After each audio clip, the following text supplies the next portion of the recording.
অন্তর্বর্তীকালীন সরকারটা গঠিত হয়েছে আমেরিকা দ্বারা এবং আমেরিকাই গঠন করেছে। আমেরিকাই কিন্তু আমেরিকার থেকে যারা পৃষ্ঠপোষকতায় এই যে বৃহত্তর আন্দোলনটা ঘটিয়েছিল বাংলাদেশে, তাদেরকে বাংলাদেশে পাঠিয়েছে যে এত এত অর্থ করি আপনারা খরচ করেছে, এখন যান বাংলাদেশ আপনাদের জন্য উন্মুক্ত করে দিলাম।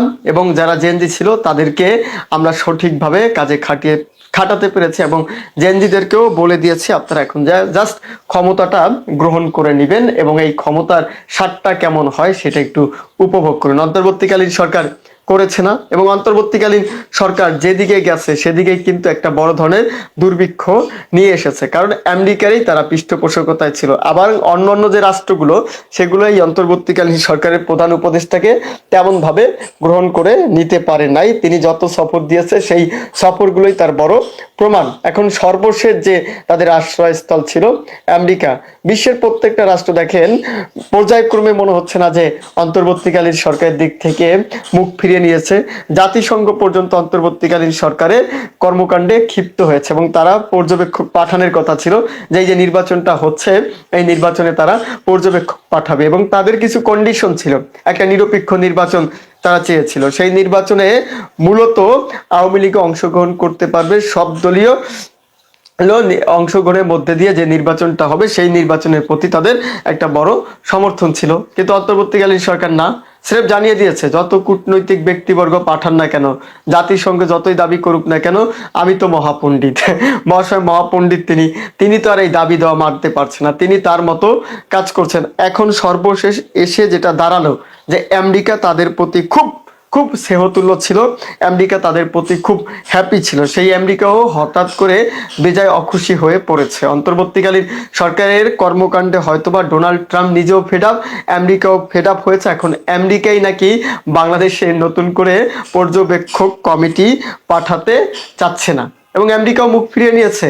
বিশ্বের অন্যান্য রাষ্ট্রের বড় বড় সংস্থাগুলো যেগুলোর দিকে অন্তর্বর্তীকালীন সরকার অগাধ দৃষ্টিতে তাকিয়েছিল যে তারা ব্যক্তিবর্গদেরকে পাঠাবে, পর্যবেক্ষক বড় বড় টিম আসবে, আওয়ামী লীগবিহীন নির্বাচন হবে, বিশ্ববিখ্যাত নির্বাচন হবে, সেই নির্বাচনের উদাহরণ তারা বিভিন্ন রাষ্ট্রে গিয়ে গালগপ্প করবে যে অন্তর্বর্তীকালীন সরকার গঠিত হয়েছিল বাংলাদেশে ডক্টর মোহাম্মদ ইউনূসের নেতৃত্বে, একজন নোবেলজয়ী ব্যক্তির নেতৃত্বে সেই সরকার এমন নির্বাচন দেখেছে, আমরা সেই নির্বাচন দেখে মুগ্ধ হয়েছে, অত সুন্দর নির্বাচন আমরা কোথাও দেখি নাই। এরকম গালগপ্পও কিন্তু অন্তর্বর্তীকালীন সরকারের পক্ষ থেকে দেওয়া হয়েছে। এখন সর্বশেষ আমরা খবর যেটা পাচ্ছি এই আমেরিকাও তাদের দিক থেকে এখন মুখ ফিরেছে। মার্কিনরাও এখন আর আমাদের এই ভণ্ড প্রতারক যারা আছে, নির্বাচনটা নিয়ে যারা তালবাহানা শুরু করেছে, একটা নাটকীয় পর্যায়ে নিয়ে ফেলেছে, নির্বাচনটা হবে কিনা এখন আমি শিওরলি বলতে পারি না। আমি আমার অবস্থানে এখনো আছি, এখনো বলতে হয় যে অন্তর্বর্তীকালীন সরকার নির্বাচন করবে কিনা, আর সেই নির্বাচন যদি করে সেই নির্বাচনটা গ্রহণযোগ্য হবে কিনা। এখন এই নির্বাচনটাকে আন্তর্জাতিক পর্যায়ে গ্রহণযোগ্য দিয়া হচ্ছে বড় চ্যালেঞ্জ হয়ে দাঁড়িয়েছে অন্তর্বর্তীকালীন সরকারের। প্রথমত ইউরোপিয়ান ইউনিয়নের একটা পর্যবেক্ষক টিম এসেছে, তারা ঘুরে ফিরে দেখছে অবস্থাটা কি হচ্ছে। এর পরবর্তীতে আসার কথা ছিল হচ্ছে আপনার কমনওয়েলথের টিম, তারাও এখন আসে নাই, তারাও আওয়ামী লীগের বিষয়টি গুরুত্ব সহকারে দেখার চেষ্টা করেছে, তারাও সাবের হোসেন চৌধুরীর সাথে আওয়ামী লীগের নেতা তার সাথে গিয়ে বৈঠক করেছে গোপনে। পরবর্তীতে জাতিসংঘ তারাও করেছে, তারাও চেয়েছিল যে আসুক এইটা ইউরোপিয়ান ইউনিয়ন, তারাও চেয়েছে আওয়ামী লীগের অংশগ্রহণ। মানে কোথায় হচ্ছে এক কথা যে সকল জনগণকে ভোটে অংশগ্রহণ করতে হবে। অন্তর্বর্তীকালীন সরকার যদি এরকম একটা বন্ধ ব্যবস্থা করে তাহলে আমরা অন্তর্বর্তীকালীন সরকারকে সাপোর্ট করব, কিন্তু সেই বন্ধ ব্যবস্থা আমাদের অন্তর্বর্তীকালীন সরকারের পক্ষ থেকে করা হয়নি। অন্তর্বর্তীকালীন সরকারের প্রধান উপদেষ্টা ডক্টর মোহাম্মদ ইউনূস সাহেব করতে পারেননি। এখন একে একে করে সবাই মুখ ফিরে নিচ্ছে। সর্বশেষ আমাদের যে খবরটা, সেই খবরটা একটাই বার্তা দিচ্ছে যে আমেরিকা পর্যন্ত এই নির্বাচনের বিষয়টি অখুশি এবং আমেরিকাও চাচ্ছে না এরকম একটা নির্বাচন বাংলাদেশে হোক। তাদের যে পর্যবেক্ষক পাঠানোর কথা ছিল, উচ্চতর পর্যবেক্ষক, মানে এরকম পর্যবেক্ষক তারা কোনো রাষ্ট্রে পাঠায় নাই। শুধু অন্তর্বর্তীকালীন সরকার প্রধান উপদেষ্টাকে তারা ক্ষমতায় নিয়েছে। অন্তর্বর্তীকালীন সরকারের কাছ থেকে অনেক কিছু পাওয়ার ইচ্ছা ছিল, সরকারও দেওয়া ইচ্ছা ছিল, সেই দেওয়া মিলাই মনে করেন যে একটা কেরিকাচার মিলে আগামীতে এটা নাটকীয় নির্বাচন তারা সবাই মিলে করতে চেয়েছে। কিন্তু সেই নাটকীয় নির্বাচন এবং সেই পর্যবেক্ষক টিম এখন অন্যদিকে বাক নিতে শুরু করেছে। খবরটা বলছে যে নির্বাচনে পর্যবেক্ষক পাঠাবে না যুক্তরাষ্ট্র, আনুষ্ঠানিকভাবে খোঁজ রাখবে ইসি সচিব বলেছেন। তিনি বলছেন যে নির্বাচনে তারা কোনো ধরনের পর্যবেক্ষক পাঠাবেন না এবং তারা এই আনুষ্ঠানিকভাবে খোঁজ খবর রাখবেন আর কি। তার মানে কেন পাঠাবে না? আগে তো বলছে যে তারা উচ্চতর পর্যবেক্ষক পাঠাবে, তারা সবকিছু তদন্ত করে দেবে, সমস্ত বাংলাদেশ ঘুরবে, প্রত্যেকটা প্রার্থীর সাথে তারা কথা বলবে, নির্বাচনের মাঠে তারা দায়িত্ব পালন করবে, নির্বাচনের মাঠে কিভাবে নির্বাচন হচ্ছে সে বিষয়ে তারা নোট করবে, পরবর্তীতে সেই আপডেটটা আমেরিকার সরকারকে জানাবে যে নির্বাচনটা কেমন হয়েছে। কিন্তু হঠাৎ করে তারা এখন বাক নিচ্ছে কেন, তারা পরিবর্তন করছে কেন, তারা বলছে কেন যে না তারা কোনো পর্যবেক্ষক পাঠাবে না কিন্তু তারা খোঁজ খবর নেবে? একটা ব্যক্তি পর্যবেক্ষক এসে মাঠে কাজ করে বাংলাদেশে কি নাটকীয় নির্বাচন হয়, সেই নাটকীয় নির্বাচন কাছ থেকে দেখেও তারা বুঝতে পারে না যে নির্বাচন হচ্ছে নাকি পাতানো গালগপ্প হচ্ছে। বিগত সময় আওয়ামী লীগ দেখেছি না, বড় বড় পর্যবেক্ষক টিম ভারত থেকে এসেছে, আমেরিকা থেকে এসেছে, জাতিসংঘ থেকে এসেছে, পরবর্তী ইউরোপিয়ান ইউনিয়ন থেকে এসেছে, কমনওয়েলথ থেকে এসেছে, অমুক তমুক থেকে এসেছে, মানবাধিকার সংস্থার কর্মীরা এসে তার মধ্যে দিয়ে পাতানো ৩-৪টা নির্বাচন আওয়ামী লীগ সরকার সম্পূর্ণ করে ফেলেছে। আর এই সরকার যেহেতু পারছে, জনগণের ম্যান্ডেট ছাড়া সরকার, এই সরকারটা তো জনগণের ম্যান্ডেট নিয়ে বলে প্রতিষ্ঠিত হয়েছে, তাহলে এই সরকার কি করতে পারবে, কতটা ধুলো বালু মাখা সম্ভব সেটা হয়তো আপনারা আন্দাজ করতে পেরেছেন। আসলে জাতীয় সংসদ নির্বাচন ও গণভোটে যুক্তরাষ্ট্র আনুষ্ঠানিকভাবে কোনো পর্যবেক্ষক দল পাঠাবে না, তবে নিজ উদ্যোগে আনুষ্ঠানিকভাবে নির্বাচন পরিস্থিতি পর্যবেক্ষণের দায়িত্ব নিবে। বর্তমানে যে মার্কিন নতুন রাষ্ট্রদূত বাংলাদেশে নিযুক্ত হয়েছে ক্রিস্টেন বল, সেই ক্রিস্টেন বল তারা নাকি বিভিন্ন সিলেট থেকে পার্বত্য অঞ্চলগুলো যেখানে আর কি বেশি করে সহিংসতার একটা আভাস পাওয়া যাচ্ছে বা বিশেষ করে যেখানে আমেরিকারা সবচেয়ে সাহায্য সহযোগিতা দেয় সেই সব রাষ্ট্রগুলোতে তাদের প্রিয় যারা আছে তাদেরকে দেখাশোনার জন্য তারা দায়িত্ব পালন করবে। আমেরিকা এই অন্তর্বর্তীকালীন সরকারটাকে ক্ষমতায় আনলো, যেই আমেরিকার পৃষ্ঠপোষকতায় ডক্টর মোহাম্মদ ইউনূস ক্ষমতা নিয়েছে এবং সেই আমেরিকার সাথে তার ভালো সম্পর্ক থাকার কারণে কিন্তু বিভিন্ন সুযোগ সুবিধা আমেরিকা কর্তৃক অন্তর্বর্তীকালীন সরকার পেয়েছে। সমস্ত সাপোর্ট এই অন্তর্বর্তীকালীন সরকারকে দেওয়ার চেষ্টা করলো মার্কিনরা। সেই মার্কিনরাও হঠাৎ করে আমেরিকা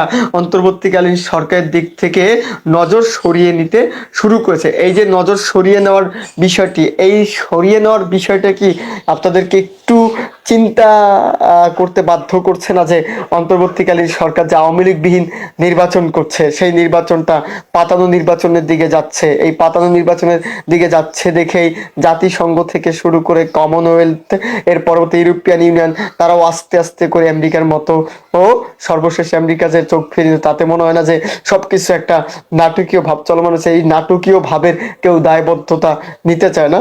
ডক্টর মোহাম্মদ ইউনূস গতকালকে যখন জালিয়াতিতে বিশ্ব চ্যাম্পিয়ন বাংলাদেশ এ কথা বলে মধ্যপ্রাচ্যের একটি দেশের গল্প বললেন যে ঢুকতে দিচ্ছে না, ইভেন ইফ যারা মেরিন নৌবাহিনী মানে জাহাজ চালায়, শিপ চালায়, তাদেরকে পর্যন্ত রেস্ট নেওয়ার সময় ওই মধ্যপ্রাচ্যের ওই দেশটাই ঢুকতে দিচ্ছে না। তো উনি আবার তাকে ফোন দিয়ে অনুরোধ করেছে, অনুরোধ করার পরে তাকে আবার জানানো হয়েছে যে জালিয়াতি করে তারা। তো উনি আবার বলেছেন জালিয়াতিতে বিশ্ব চ্যাম্পিয়ন এজন্য ঢুকতে দিচ্ছে না, এবং শুধু যে মধ্যপ্রাচ্যের ওই দেশটি তা নয়, কয়েক বিশাল বড় একটা লিস্ট তৈরি হয়েছে, বিশ্বের বিভিন্ন দেশ বাংলাদেশকে ঢুকতে দিচ্ছে না। কিন্তু সত্য কথাটা জানেন কি, আজকে জানলাম, আজকে কিছুক্ষণ আগেই জানলাম যে এটা ডক্টর ইউনূস জানতেন যে কেন ঢুকতে দিচ্ছে না। আপনার মূল সমস্যা হলো টেরোরিস্ট, জঙ্গিবাদ, সন্ত্রাসবাদ, এটা হলো মূল সমস্যা। কিন্তু এগুলো তো স্বীকার করা যাবে না। আর এর জন্য মূল দায়ী যে দেশটি, সেই দেশটির নাম পাকিস্তান। এখন সমস্যা হলো এই পাকিস্তানের সাথে একটা চুক্তি হয়েছে যে পাকিস্তান থেকে আগে কেউ আসতে হলে দুবাই আসতে হতো বা মানে কাতারে আসতে হতো, মানে মধ্যপ্রাচ্যের একটা দেশে আসতে হতো, এসে তারপরে ঢুকতে হতো, মানে ডিরেক্টলি বাংলাদেশে পাকিস্তান থেকে আসতে পারতো না। 14 বছর আগেকার ঘটনা, 14 বছর আগে থেকে এটা বন্ধ। এখন ঘটনা হয়েছে বাংলাদেশের আকাশ সীমা পাকিস্তানের জন্য খুলে দেওয়া হয়েছে। এবং আপনারা জানেন বর্তমান সময়ে পাকিস্তানের সর্বোত্তম বন্ধু হলো মার্কিন যুক্তরাষ্ট্র অর্থাৎ আমেরিকা। বাংলাদেশ যখন বাংলাদেশের পাসপোর্ট ভিসা যখন তলানিতে চলে গেল, সবচেয়ে দুর্বলদের কাতারে চলে গেল, এবং বাংলাদেশকে যখন অন্য দেশ ভিসা দিচ্ছে না, ঢুকতে পর্যন্ত দিচ্ছে না, ইভেন যারা জাহাজটা চালায় এইসব মেরিনদের ইঞ্জিনিয়ার, মেরিন মানে চালক, এদেরকেও ঢুকতে দিচ্ছে না, এবং যারা উন্নত দেশ তো দূরের কথা, মিডিল ইস্ট যারা দেশ, মধ্যপ্রাচ্য যারা দেশ, তারা পর্যন্ত ঢুকতে দিচ্ছে না। কারণ কি? কারণ হলো, মূল সমস্যা হলো টেরোরিস্ট, সন্ত্রাসবাদ, জঙ্গিবাদ, মৌলবাদ, এটাই মূল কারণ। কিন্তু এটা যে এত দ্রুত সামনে চলে আসবে এটা কিন্তু উপলব্ধি করা যায়নি। বাংলাদেশের আকাশসীমা পাকিস্তানের জন্য টোটালি খুলে দিয়েছে, এবং এই যে এতকাল এই যে আওয়ামী লীগ সরকার বা বিএনপি সরকার ক্ষমতায় ছিল, তখন তো এই প্রবলেমটা হয়নি, এই সমস্যাটা তো হয়নি। কারণ এখন পাকিস্তানের সাথে যে মাখামাখি, এখন পাকিস্তানকে বাংলাদেশের যে জায়গায় এনে বসানো হচ্ছে, যে বন্ধুত্বের জায়গা দেওয়া আছে সব কিছুতে, তাদের সাথে যে সম্পর্ক, এই সম্পর্কের কারণে এই প্রবলেমটা সৃষ্টি হয়েছে। কিন্তু এটা তো বলা যাচ্ছে না ডিরেক্টলি। তো উনি বুঝতে পেরেই, কারণ ওই যে আকাশসীমা খুলে দিয়েছে, এবং একই দিনে মার্কিন যুক্তরাষ্ট্র পাকিস্তানের জন্য বিমান বাহিনীর ওদের দরজা বন্ধ করে দিয়েছে। অর্থাৎ পাকিস্তান থেকে কেউ যদি ওদেশে যায়, তৃতীয় ক্যাটাগরিতে তাদেরকে ঢুকিয়ে দিয়েছে, এবং এদের পরীক্ষা নিরীক্ষা করে যদি সে স্টেপ পার করে পাকিস্তানের লোক ওই দেশে যেতে পারবে না।